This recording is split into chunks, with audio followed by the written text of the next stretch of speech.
Well, a year ago, I'm not going to call these comic vlogs anymore, because that just sounds horrible. I'm going to just call them comic reviews, and I'll just review my single issues for this week. And last week, because I didn't pick anything up last week, so I got it all this week. And I might talk about, in passing, a trade I read, or so. So, without further ado, let's begin.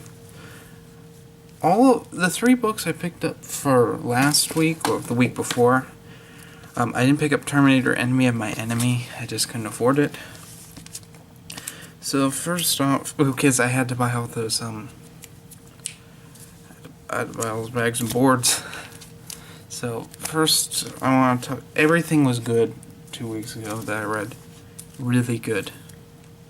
So we'll start off with Nightcrawler issue 2. Now, this is probably my favorite X-Men book right now. And out of the 2 I collect. And I'll talk about the other one later. Ugh. And in this issue, Nightcrawler and his and Manda, they go to the circus where they were raised, and they end up fighting their friends, and that's pretty much the whole issue. But it's really interesting seeing them interact with their friends again. It's an alright issue. Everyone expects the impossible from Claremont, so I don't.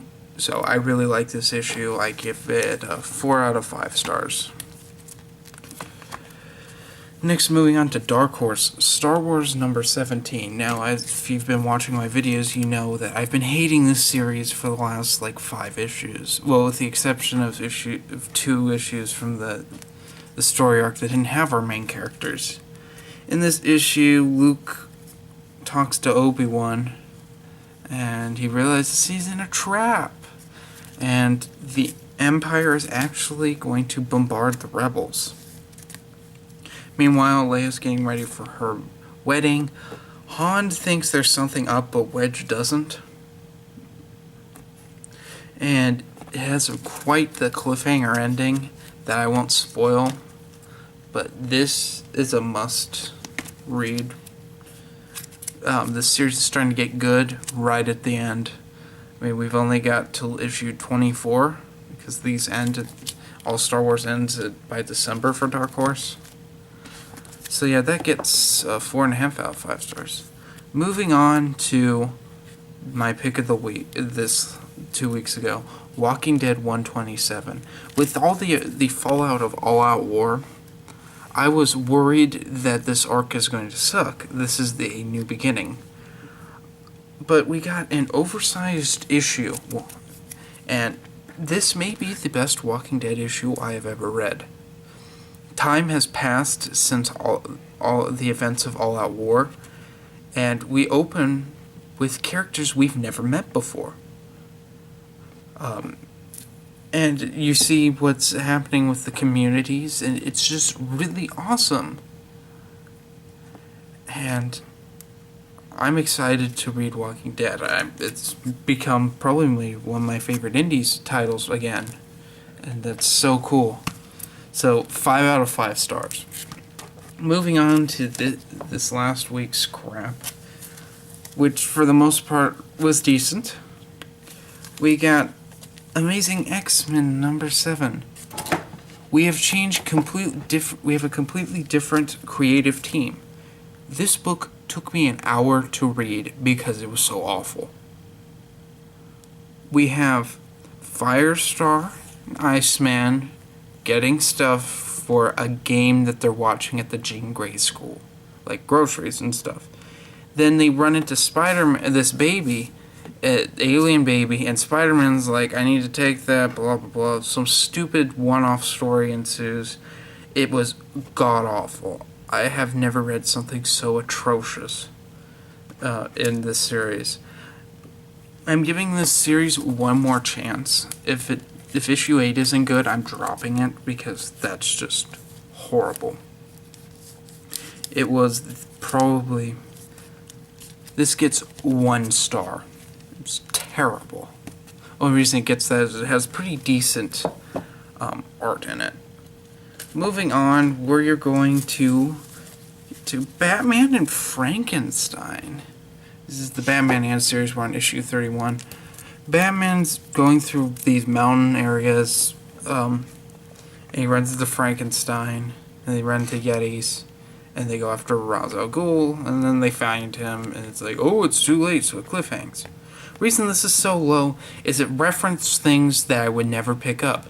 It referenced things that happened in Justice League that I don't give a shit about, and it referenced earlier stuff that I haven't read yet in the Batman Hand series. So it was annoying. It gets low on this list. Otherwise, it'd be a good series. This gets a 3 out of 5 stars, middle of the road, as they say. Moving on, we get to Rogue Trooper issue 4. End of the last issue, Rogue Trooper got his ass kicked. He manages to escape the military base only to be chased through New Earth. And it's just a really interesting arc. It basically, for the most part in this issue, it's just Rogue running through New Earth injured because he's been shot. And I love this series. This is one of the best.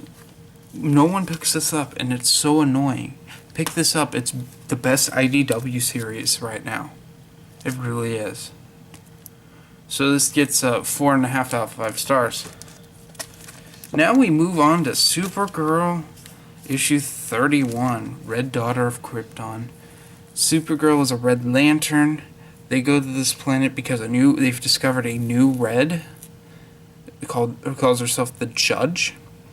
And in this issue, Supergirl confronts her, and the Judge judges her. And it's really fascinating. And then we run into Sinestro, I think it is, and the cat. And they figure out who Supergirl is, pretty much. And that's the issue. Really good. I just have to add, all these covers are great this week, but this one is just really pops out. And I like it a lot. It's a 4.5 out of 5 stars. Moving on to my pick of the week, Amazing Spider-Man issue 2. Now, Amazing Spider-Man issue 1, unfortunately, is a glorified preview, so it just immediately became a nuisance. But in this issue, Peter's dealing with the whole fact that he has this girlfriend he's never met that Doc Ock was going to propose to, and she knows he's Spider-Man. So what does he do? And that's what most of this issue is about, although there is Electro. His powers are all fucked up apparently because something happened in Superior that I didn't read. And he blew up a penitentiary in the first issue. And so Spider-Man fights Electro. Black Cat's there, but she's in disguise. So she's planning some type of revenge against Peter. And this issue is just pretty good. I'd have to give it a 4.7 out of 5 stars. It's just, I'm loving this series. And it's good to see some good Electro stuff. So anyway, guys, this is my comic reviews. I will say this. This morning, I just finished Avengers Volume 1. This is the Brian Michael Bendis run. Really good. I can't recommend this one enough. This is going to be reviewed by one of my buddies and me soon. It's just really, really engaging and fun. So, anyway, guys, have a nice day.